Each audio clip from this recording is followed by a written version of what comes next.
Entrando agosto e você se pergunta: será que vale a pena eu confinar meu gado, mandar ele para o Boitel ou terminar ele a pasto mesmo? Então eu preparei aqui esse Excel para a gente poder fazer essa conta junto e ver o que, que a gente precisa levar em consideração para tomar essa decisão. Então, primeiro é o peso de entrada dos animais. Então vamos colocar aqui 360 quilos, que vai dar um valor do boi magro de 4.356, que é a gente considerar a arroba de hoje, né, na região do sul do Pará, por exemplo, a 330 e coloca aí um ágio de 10%. Tem que depender da tua região. E claro que o valor do boi magro vai mudar completamente a conta, mas vamos seguir o raciocínio. Tá, no Boitel, a gente vai produzir 7 arrobas. O valor de arroba de venda desses animais, que a gente confinando aí 90 a 100 dias, lá para outubro, novembro, esses animais, o valor da arroba vai estar em R$ 350 aí, tudo indica. Então a gente vai ter que cada boi vai ser vendido, né, a R$ 6.650. O custo do boitel, a gente colocar um custo aí de R$ 265 por arroba produzida, vai dar 1.855. Então o que sobra, né, o faturamento menos o valor do boi magro, menos o do boitel, vai te sobrar R$ 439. Tá? Agora a gente vai fazer a conta se não fosse terminar boitel, ele fosse continuar no pasto.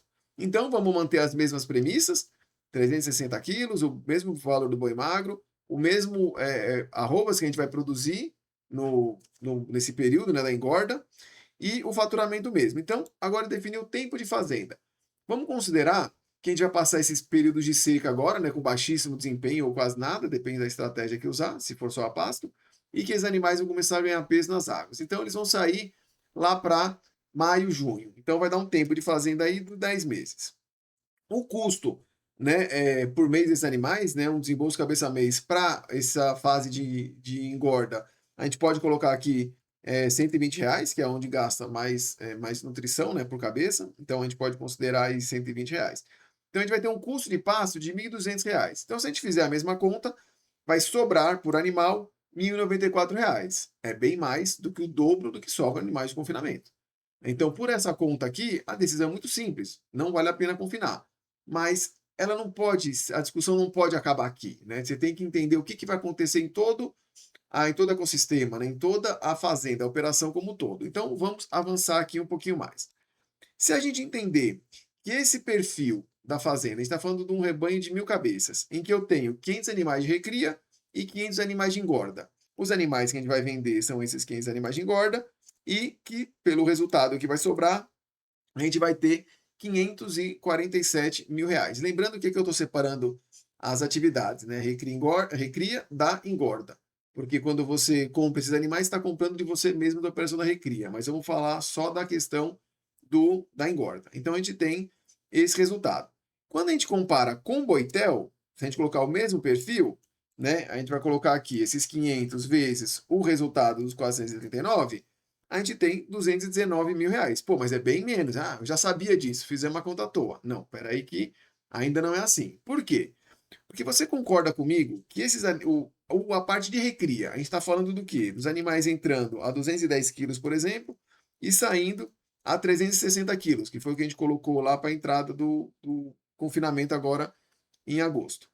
A gente vai ter que o peso médio desses animais, eu posso fazer a conta aqui. Então eu vou pegar a diferença dos 360 para os 210, dividir por 2 e vou somar o peso inicial de novo.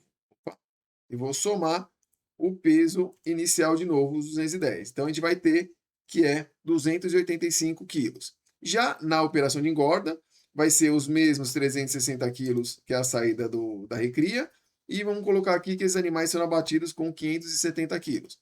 Se a gente fizer a mesma conta, o peso médio é de 465 quilos. Agora a gente precisa converter esses quilos para o ar, para saber, né, como é que vai ficar a lotação da fazenda.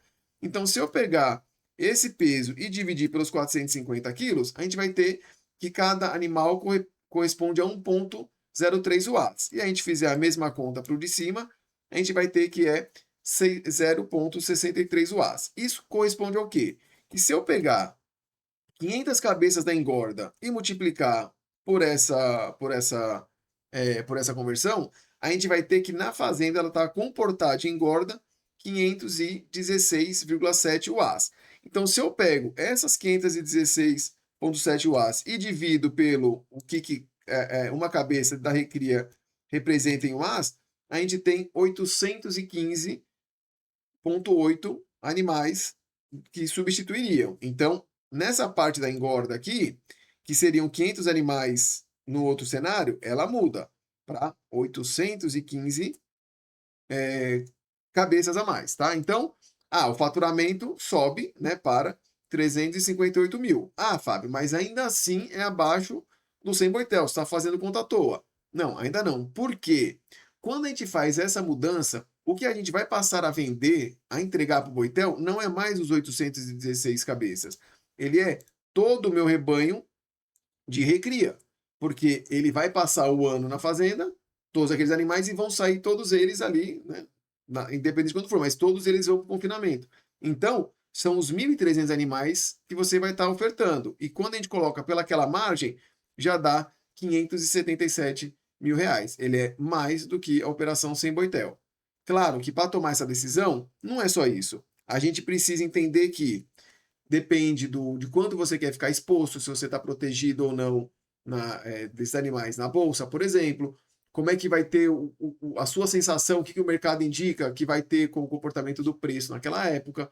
O benefício de você trabalhar só com recria na fazenda, poder dividir melhor lote, misturar e poder aumentar ainda mais a lotação desses animais. Então, muita coisa tem que estar em cima da mesa. Não simplesmente fazer a conta do um animal me deixa quanto no confinamento? E eu fizer essa conta a pasto. Tá? Fez sentido para você? O que você achou? Manda esse vídeo para aquele cara que sempre fica nessa dúvida se vale ou não a pena confinar. Quem sabe ajuda ele a enxergar o cenário de forma mais ampla. Segue esse canal, né, do YouTube. Compartilhe o vídeo, curta, comenta, manda aí a sua experiência, o que você achou. Tá? Então, até a próxima. Até mais.